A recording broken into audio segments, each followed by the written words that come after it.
ஆச்சி பாதாம் ட்ரிங்க். ஆச்சி பாதாம் ட்ரிங்க் ஒன்னு வாங்கினா ஒன்னு ஃப்ரீ. கோவை மாவட்டம் வெள்ளியங்கிரி மலையில் சிவ தரிசனம் முடித்து நண்பர்களுடன் கீழே மலைப்பாதையில் இறங்கிக் கொண்டிருந்த தூத்துக்குடியைச் சேர்ந்த புவனேஷ் என்ற 19 வயது நபர் கால் இடறி கீழே உருண்டு விழுந்ததில் தலையில் அடிபட்டு உயிரிழந்தார்.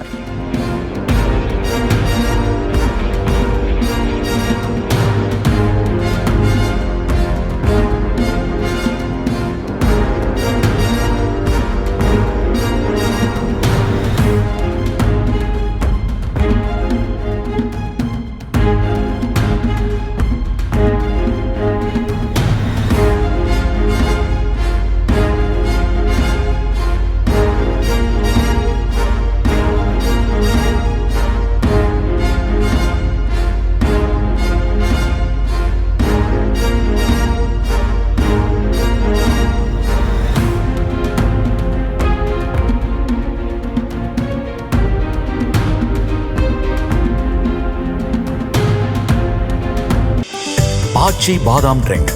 ஆச்சி பாதாம் ட்ரிங்க் ஒன்னு வாங்கினா ஒன்னு ஃப்ரீ.